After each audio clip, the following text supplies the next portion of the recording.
حضور علیہ الصلوۃ والسلام مسجد نبوی میں خطبہ دے رہے ہیں اور دائیں اور بائیں لوگ دیواروں پر کھڑے خطبہ سن رہے ہیں۔ اب ایک صحابی آ رہے ہیں، حضرت عبداللہ ابن مسعود رضی اللہ تعالیٰ عنہ، دور سے تشریف لا رہے ہیں۔ آپ علیہ السلام نے ان کھڑے لوگوں کو کہا کہ بیٹھ جاؤ، بیٹھ کر خطبہ سنو۔ عبداللہ ابن مسعود رضی اللہ تعالیٰ عنہ دور سے تشریف لا رہے ہیں، کانوں میں آواز پڑ گئی، اسی جگہ سڑک پر یا راستے پر بیٹھ گئے۔ بعد میں رسول اللہ صلی اللہ علیہ وسلم نے پوچھا، اے عبداللہ، میں نے تجھے تو نہیں کہا تھا کہ بیٹھ جا، میں نے تو ان کھڑے صحابہ کو کہا تھا جو مسجد کے دائیں بائیں بیٹھے۔ حضرت عبداللہ ابن مسعود نے کہا، یا رسول اللہ، آپ کی بات کانوں میں پڑ جائے اور اس پر عمل نہ ہو، یہ نہیں ہو سکتا۔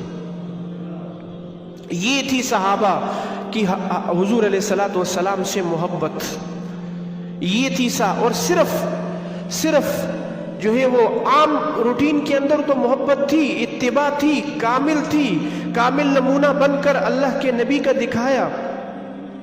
میدان جنگ میں بھی نبی علیہ الصلوۃ والسلام کی اتباع اور محبت کو سامنے رکھا جا رہا ہے۔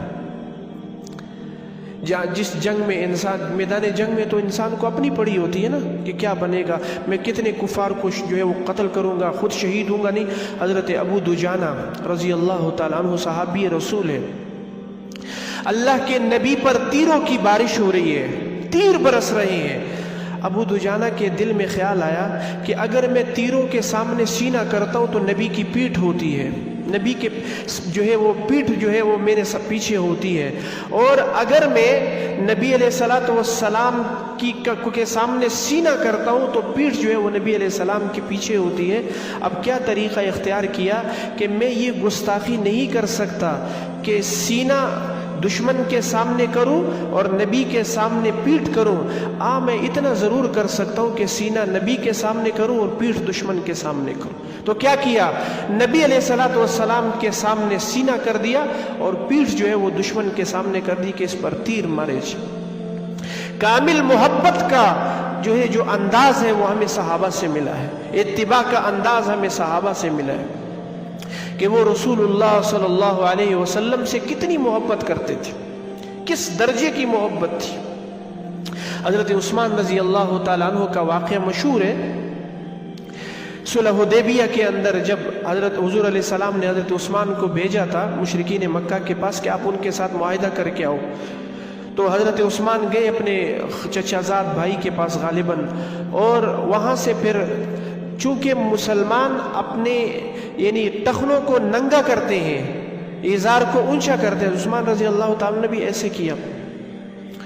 تو چچا زاد بھائی نے کہا کہ آپ بڑے بڑے سرداروں کے ساتھ جو ہے وہ میٹنگ کرنے جا رہے ہیں، تو آپ ایسے کریں، چونکہ عرب کا بھی دستور تھا اور آج بھی یہ جاہلانہ رسم قائم ہے کہ بھئی ٹخنوں کو ننگا نہیں کرتے اور جو ہے وہ شلوار کو نیچے رکھتے ہیں۔ حضرات محترم، یہ مشرکانہ عادت ہے، یہ تکبرانہ عادت ہے، یہ اسلامی روایات کے خلاف ہے۔ حضرت عثمان سے چچا زاد بھائی نے کہا کہ اب تو مشرکین مکہ کے سامنے بیٹھیں گے، آپ ٹخنوں کو ننگا نہ کریں بلکہ ان کو ڈانک دیں۔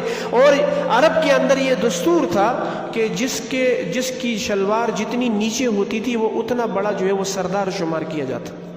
حضرت عثمان نے کہا کہ میں نبی علیہ الصلوۃ والسلام اپنے ساتھی کا، اپنے دوست کا طریقہ چھوڑ دوں، یہ نہیں ہو سکتا۔ میں مشرکین مکہ کے ساتھ بات تو کروں گا لیکن میں جو ہے وہ ٹخنوں کو جو ہے وہ ننگا کر کے بات کروں گا، اگر ان کو میرے ساتھ بات کرنی ہے ٹھیک ہے، وگرنہ میں واپس جانے کے لیے تیار ہوں۔ تو حضرات محترم، یہ محبت تھی صحابہ کرام کو رسول اللہ صلی اللہ علیہ وسلم سے۔ ایران کے اندر حضور علیہ الصلوۃ والسلام نے 2 صحابہ کو بھیجا، ان میں حضرت حذیفہ بن یمان تھے اور دوسرے صحابی رسول حضرت ربیع بن عامر رضی اللہ تعالیٰ عنہ۔ مشرکین جو ایرانیوں نے کیا کیا، دسترخوان لگایا اور کھانے پر سارے جو ہے وہ وزیر اور بڑے بڑے جو ہے بادشاہ بھی ہے، جو ہے ایران کا بادشاہ بھی بیٹھا ہوا ہے اور یہ صحابہ کرام بھی بیٹھ گئے۔ اب حضرت حذیفہ بن یمان کھانا کھا رہے ہیں اور ان کے ہاتھ سے نوالا گر گیا۔ تو آپ مجھے بات بتائیں، رسول اللہ صلی اللہ علیہ وسلم کی سنت یہ ہے کہ اگر آپ کے ہاتھ سے نوالا گر جائے تو آپ اس کو اٹھا کر صاف کر کے کھا سکتے، یہ نبی علیہ السلام کی سنت ہے۔ سنت پر آپ کے سامنے کی اتباع سنت کا اہتمام کتنا تھا صحابہ کو.